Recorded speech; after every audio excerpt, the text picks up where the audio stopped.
Alright, hello everybody, and welcome back to Dead by Daylight. In today's specific episode, I was wanting to provide insight into the new chapter. For those who don't know, the ninth anniversary chapter for Dead by Daylight is actually a licensed chapter of Springtrap from Freddy's, which I think is really cool, and I think it's been a long-awaited addition to the game. So I'm sure that a lot of people are glad. I know I am very happy to finally have something so familiar to me in the game because I grew up on this, and I think that's very cool.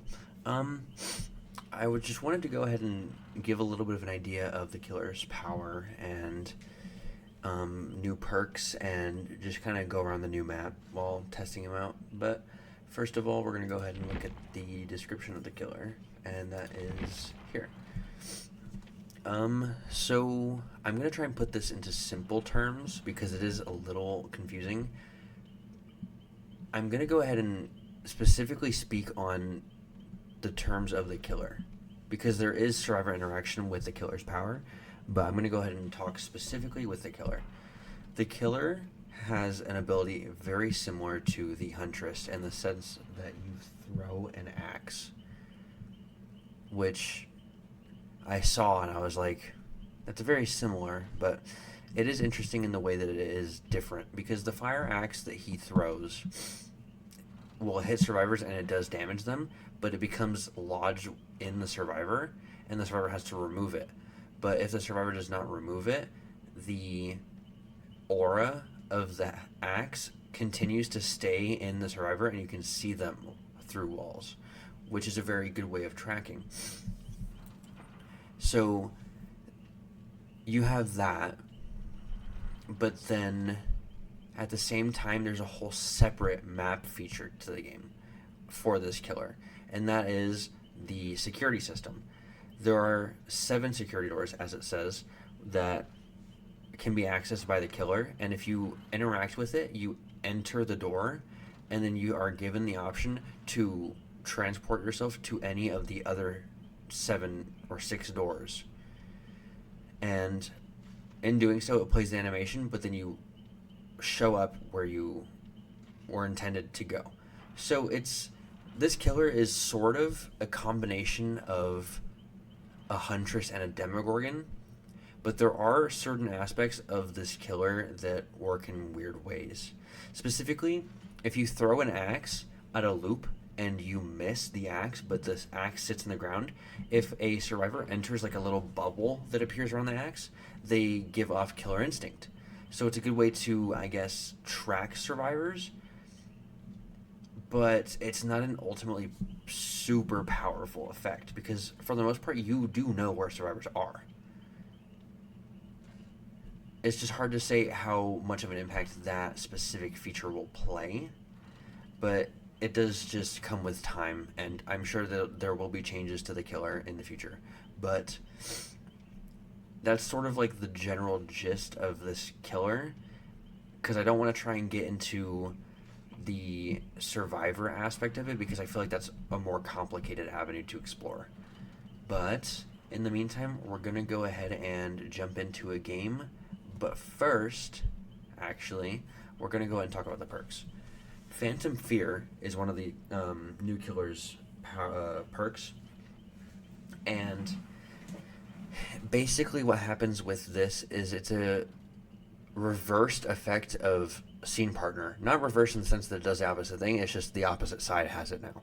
So Scene Partner is a perk from Nicolas Cage where if you are a survivor and you look at the killer, you you scream, and then you reveal the killer's location to yourself. But in this situation, you have the opposite, where the killer, if you are looked at, and so if you have a survivor in your terror radius, and the survivor looks at you, they scream and reveal themselves for 2 seconds, and it has a 60-second cooldown. I don't know how good this will be because it's hard to say how much of an impact it will have. I think it's just more of a niche perk than anything. I don't think it's game changing by any means. I don't think any of these perks really are, but Next up, we have Help Wanted.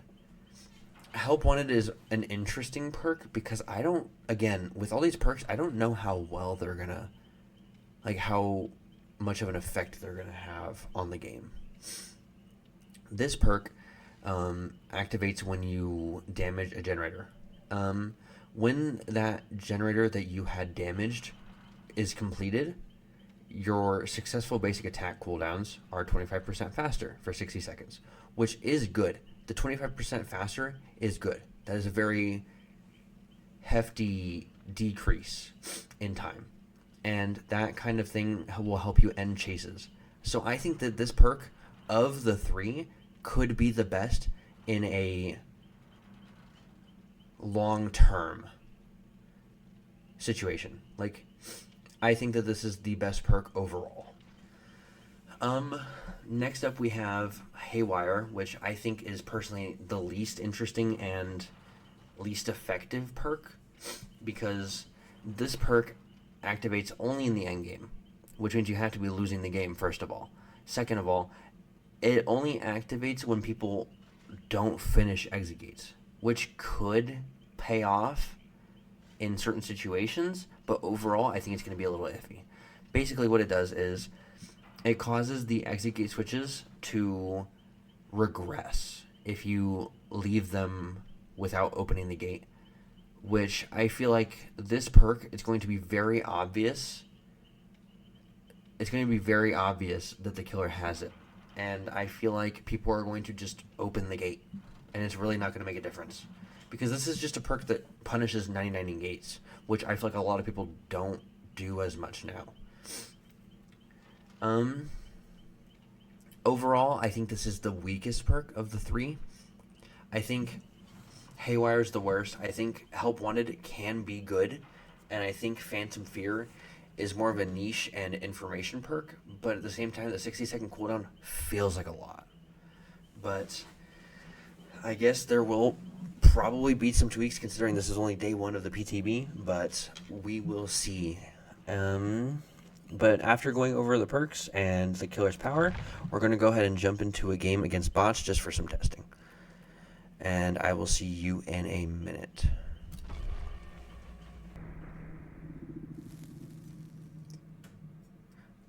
Alright, so while the game loads, I did want to quickly mention that I did bring a Mori to this game to specifically get a look at the animation for, you know, finishing off a survivor.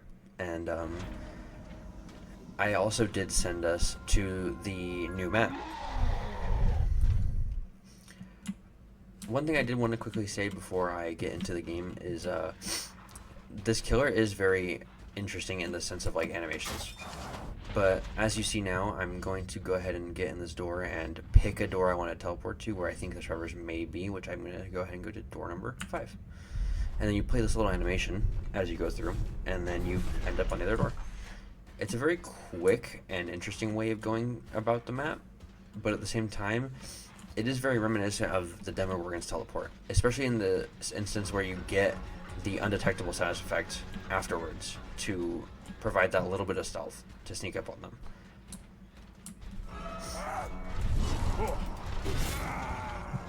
As you can see here, I threw an axe on David, and if he were to get a little bit of distance and run away, I would be able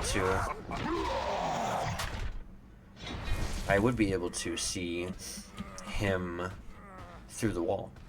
At the same time though, as we just saw, I was able to, since I got close enough, grab him since he was hit with the axe, and me grabbing him allowed me to instantly pull him in instead of having to go through a swinging animation, which is very cool. As far as I know, in the sense, there is nothing that is like to that degree of just grabbing a survivor that isn't just like grabbing them out of a vault or a locker. And I think that's a very cool feature that is, I think, unique to this killer specifically. The axe itself, I do feel like is a little frustrating in the sense that it does have very limited range. It is a very short throw, but at the same time, it's enough to get what you need done.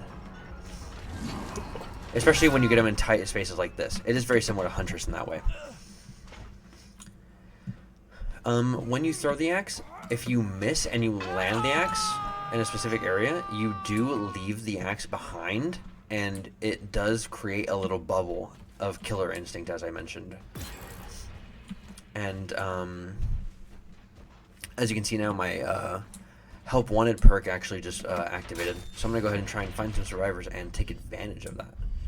Let me go ahead and transport myself over here and get a look and see if I can find anybody nearby.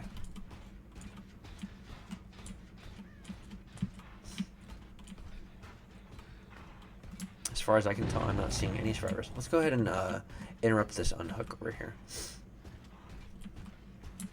This map is also very interesting if you've played the games and seen the movie, because it is a combination of both in a weird way, which I think is really cool. I'm going to go ahead and try and use my perk. That is a much quicker cooldown, and it is very noticeable. It is very helpful to have that, but at the same time, it is so specifically, like, it's specific in its activation, and it is frustrating that it will only activate 5 times a game at most, because similar to Haywire, it is another perk that you will have to, in a sense, lose the game to activate. And there are really cool aspects of this chapter, because a lot of these, again, Easter eggs, this really cool map and everything, it's just everything about it is really cool.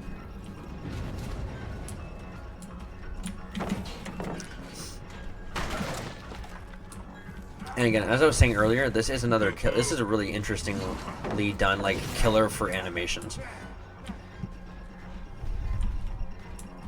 The thing that's great about Five Nights at Freddy's is that there is so much source material that you have to work with. It is such a, like, well established franchise with lore, and there's so much to go off of. So many Easter eggs to incorporate, especially with the movie.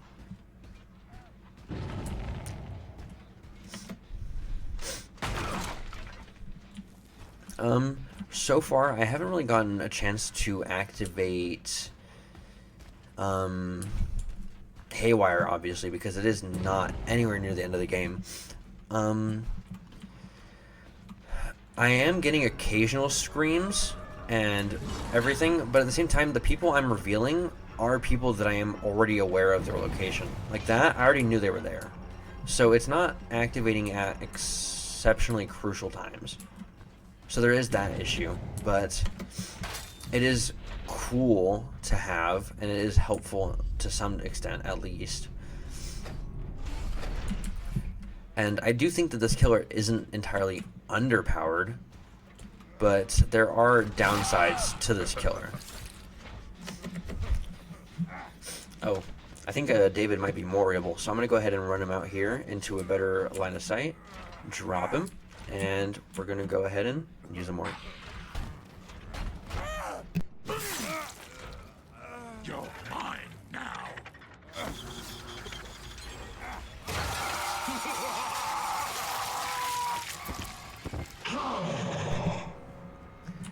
One of the most interesting and funny things about Springtrap is that he is a very comic book villain in this game, with the sense of his voice lines specifically, and his laugh. He is a very expressive character, and it will only get better when they add his legendary skin that I do know they announced in the live stream. So that is very cool, but it is just sort of fun to play as this killer, because it is a very mechanically fun killer, but at the same time, just beyond that, it's just like a whole fun time, especially with the birthday of DBD coming out, because they always have like a fun event going on. I do think that this year 9 so far is looking to be good, and I like that. I'm happy with that. See, as I threw the axe and I missed, he did step into the bubble, and I did get that killer instinct, which is to some extent helpful, but at the same time, I do miss. It doesn't take too long to reclaim your axe, but if you do miss, you do gain a sense of, like, information. Like, I threw that there on purpose just to see where I can try and pick up where he's going. And I do. I see where he's going. I wouldn't have known he was right there specifically if I didn't know this was here. If I didn't have this here. Because I didn't hear him.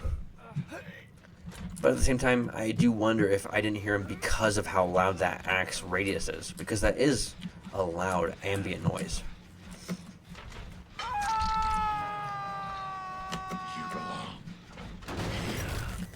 I do feel like this chapter is going to take a lot of rigorous testing to get a feel for how everything works and if it works well.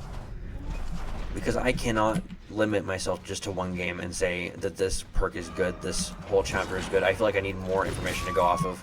But overall, so far, it's very enjoyable, and I'm very happy with this chapter. I can see this being a killer that I go and I play and I buy. Because he is just a load of fun. And even then, like, he is also just a killer that is a very simple killer, a very simple chapter. No survivor, it's just the killer himself, and I think it's honestly a good thing that that's the thing. Because I don't want them to try and force a character and then make it kind of inconsistent with Five Nights at Freddy's as a whole. Because I don't feel like it would have been good to do that. So I'm glad they didn't. But overall, this is a very fun killer so far. That hitbox right there, I feel like if that was a Huntress hatchet, it might have hit, and I do feel like that maybe makes it seem like this axe is more I feel like the Huntress hatchets may just be more forgiving, because I feel like some of these, specifically that last one, not that last one, but the one before, should have hit. But it didn't. And I do feel like maybe it's just hitboxes being more consistent. It's all I can hope for, really, because I do know that this game has a poor history of projectile hitboxes not being super great. As far as I can tell, also, this map doesn't seem bad at all. It does seem like a well-balanced map so far. Where'd he go? I lost him. Oh, he's over here. Okay.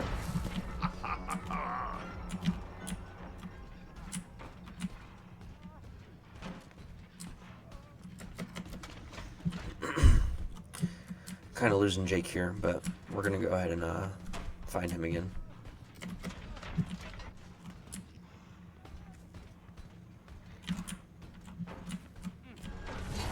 Throw the axe. Got him. Perfect. So this killer is very good at what he does, I feel. So far.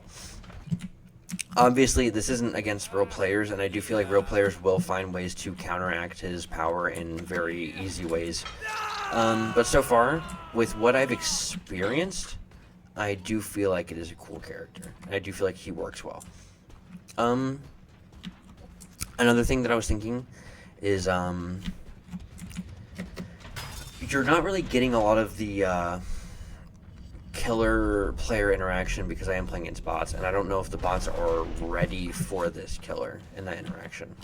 So there is that struggle. Another thing is this killer is 4.4, which means that he is slower than the majority of killers, and he is the same speed as Huntress because he is, in a sense, a ranged killer. Even though it's relatively short range, that axe does present you a little bit of range and like ability, which is good.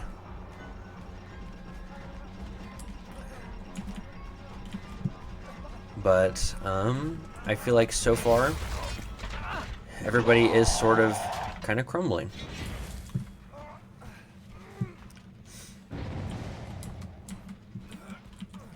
I do feel like as it is a very simple detail, but having the ability to grab your axe and then it grab the survivor as well is such an interesting and fun thing.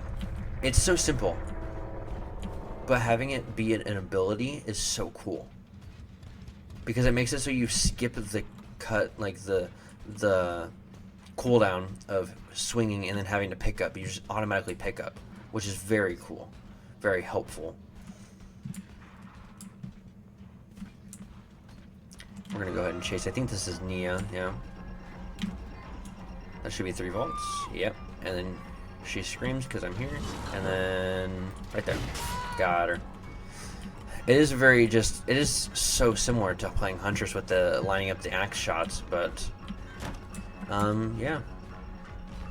I don't think that's a bad thing, per se.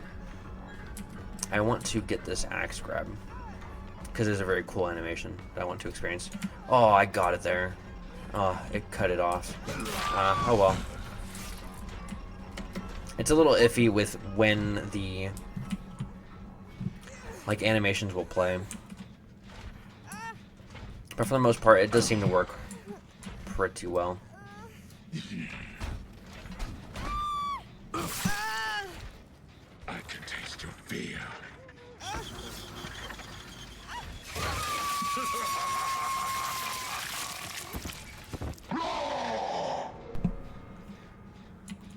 I do think that the jump scare aspect of this killer with the constant rah is very funny.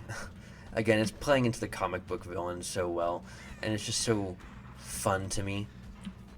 I don't know how to explain it. It's just there's something so funny about this killer so far, and I'm glad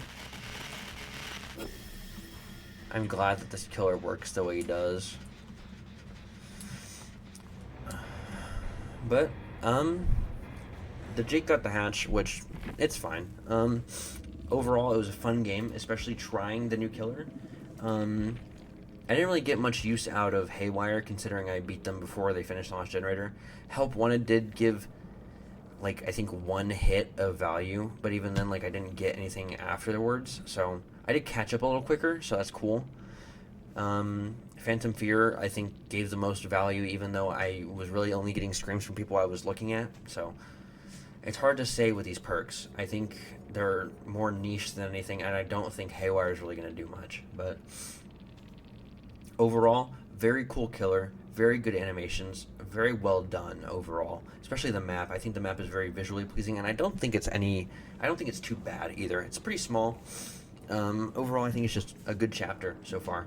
Obviously, since it is day 1, all they can really do is improve, I would hope, and so far, I'm happy with it. So I just hope that maybe if you guys are watching, you do enjoy, or you did enjoy, I guess, this little showcase of the new killer, the Animatronic.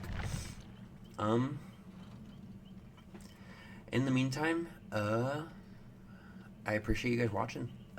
This will be entertaining. I hope it is, Springtrap. I hope it is.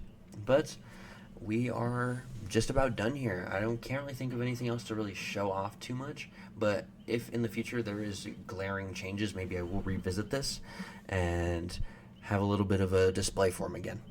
But in the future, let me know what you guys would like to see, maybe some more gameplay, because I haven't done that in a while. This is one of the revisiting, I guess, to that. And yeah, I wanted to in the future make a video on the new Doom the Dark Ages game, because I do find that interesting. So I was thinking maybe a gameplay video of that, and if you're interested, let me know. But in the meantime, again, thank you for watching, and I will see you guys in the next one. Alright.